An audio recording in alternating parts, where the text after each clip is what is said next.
নমস্কার সবাইকে, নলেজ জার্মিনেশনের আরেকটা নতুন ভিডিওতে স্বাগত জানাই।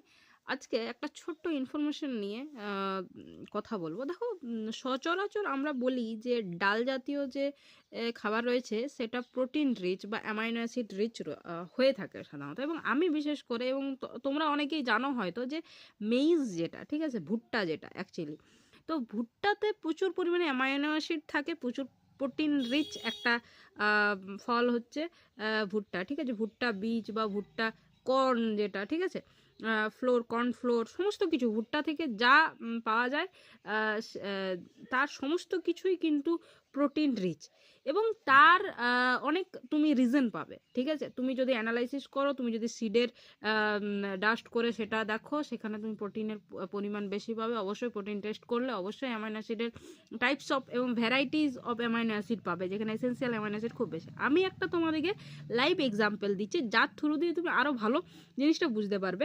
আমি সেল মেমব্রেন পড়ছিলাম, ঠিক আছে। সেল মেমব্রেনে তোমরা অনেকেই জানো যে সেল মেমব্রেনে দুটো পার্ট আছে, একটা প্রোটিন পার্ট, একটা লিপিড পার্ট, মেজর আরও থাকে, কার্বোহাইড্রেটও থাকে। তো এখানে দেখো, এখানে দুটো পার্টের প্রোটিন কতটা পার্সেন্টেজে রয়েছে আর ফসফোলিপিড কতটা পার্সেন্টেজে রয়েছে, তার মধ্যে অনেক কিছু রয়েছে। দেখো, আমি মেইজ লিফের কথাটা বলছি, এইখানটা দেখবে, এখানে ভুট্টার ক্ষেত্রে যে পাতাটা তার থাকে, সেই পাতাতে যে এক একটা সেল, সেই সেলের যে মেমব্রেন, ঠিক আছে, সেই মেমব্রেনে প্রোটিন পার্ট বাই নেচার বেশি থাকে। দেখো, পার্সেন্টেজে এটা 47 হচ্ছে, এটা 26 হচ্ছে, ঠিক আছে, বাই ওয়েট।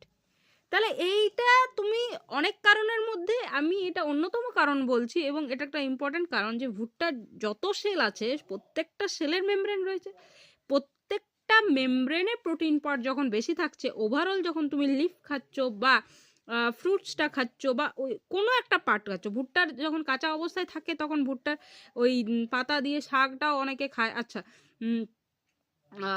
যখন কাঁচা ভুট্টাটা তখন সবজি বানিয়ে খায়, যখন পেকে যায়, বড় হয়ে যায়, তখন সেটা ভেজে বা আরও নানান রকম রেসিপিস হয়ে থাকে।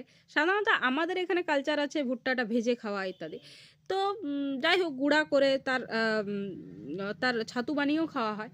তো যাই হোক, ভুট্টা হচ্ছে এমন একটা খাবার, মোস্ট প্রোটিন রিচ খাবারের মধ্যে পড়ছে, এবং তার রিজনটাও আমি একটু আলোচনা করে দিলাম। ভিডিওটা ভালো লাগলে অবশ্যই চ্যানেলটা সাবস্ক্রাইব করে দিও, ভিডিওটা শেয়ার করে দিও। Thank you, bye by.